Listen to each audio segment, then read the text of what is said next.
All right, stats. This is section 2.1. We started this a long time ago, starting to talk about frequency tables with your class limits, your boundaries, your midpoints, all that good stuff, and how to create tables. And then we get over in here into the second page where we have relative frequency, cumulative frequency. So go ahead and get this note sheet out. I know you all have it, or you should.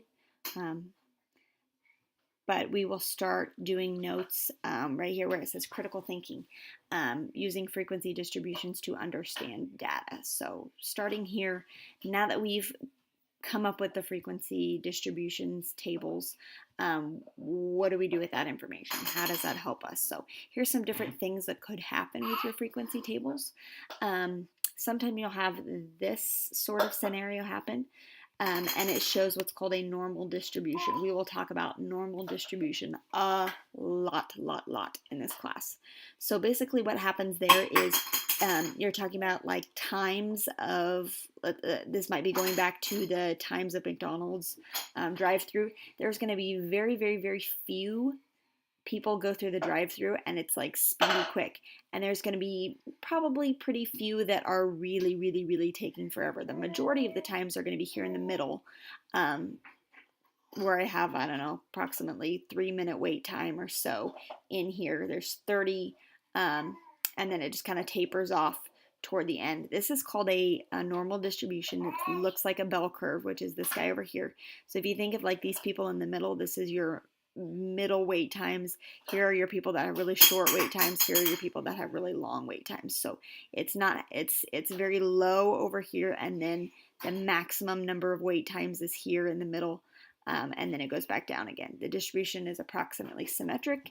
You have one or two high frequencies in the middle, and then they decrease back down. So that normal distribution tells you a lot about your data.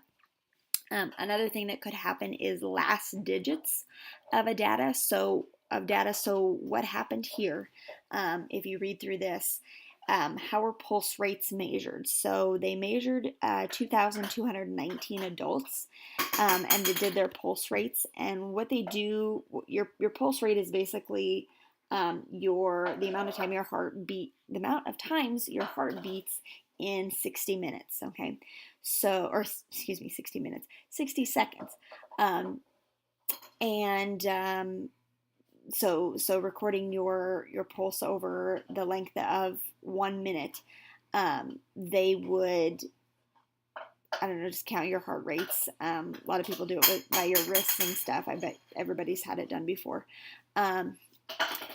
So looking at this frequency table that we have going on here, the last digit of pulse rate, 0 was 455. Maybe that was a pulse rate of 70. Okay, looking at that last digit.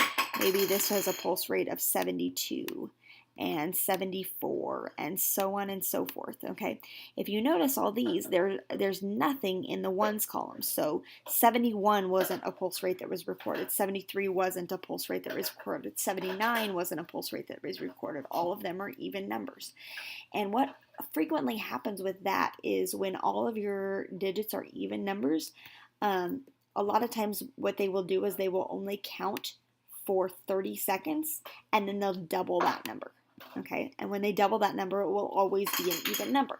So this frequency table tells me not only the frequencies of each one, but the fact that this data was only recorded over 30 seconds. Now, recorded only 30 seconds, that is likely to skew my data a little bit and make it not quite as accurate, because in the grand scheme of things, there's probably a lot of people that have a pulse rate of 73 rather than 72 or 74. So we should really have numbers in here, but the fact that we don't just tells us that they only counted for 30 seconds. Okay. Another one over here that I want to address is weight. A lot of times you'll see frequency tables that have nothing here in the 1, 2, 3 column, 4 column, but then you have a lot of last digits being 0 and 5. So like 120s, 130s, 140s, 150s, 160s all have a last digit of 0. 125, 135, 145, 155 all have last digits of 5. And when that happens, when you have a lot of numbers or a lot of frequencies in the 0 and 5 category and nothing else here, that tells me that those weights weren't measured like in front of me. Somebody come and stand on the scale in front of me. Those weights were just recorded from someone who is self-reporting. Okay, so if I self-report, I'm going to self-report and say that I'm 120 pounds instead of 122 pounds. You know, you just usually round to the nearest 5 pounds. Most people do. So, and then judging from that information, the fact that I have a lot of zeros and a lot of fives, it can tell me that information was self-reported, which we've talked about before a lot of times is false information, or is not quite as accurate, because people are going to usually tell you a different number that they weigh rather than the actual that they weigh. They're usually going to tell you maybe 10 pounds less. So that can tell the frequency. My frequency table can tell me a lot about how my data was recorded. So frequencies of last digits sometimes reveal how the data were collected or measured. Okay, going to the third page. All right, gaps. Sometimes we'll have gaps in data. So here, if you're looking at this frequency table, they're talking about the weight of a penny.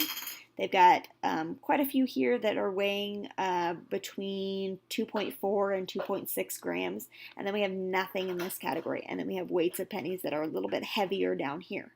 This can a lot of times suggest that we are dealing with two different populations.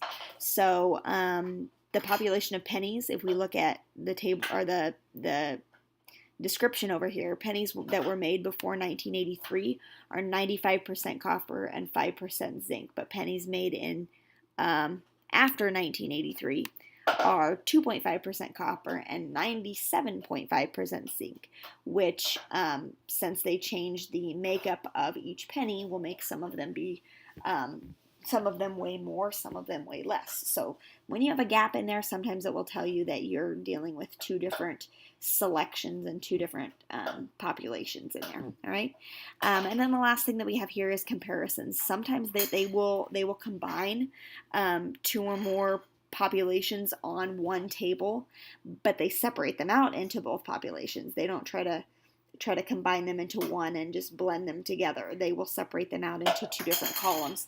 And that makes it really nice for you to be able to compare the data. So I can look at McDonald's and I can look at Dunkin' Donuts and say, well, Dunkin' Donuts is a lot faster than McDonald's because most of their rates are down lower here in the 25-second area, whereas McDonald's, most of them are up a little bit higher. So this can tell me a little bit about my data when I'm comparing two things, or comparing to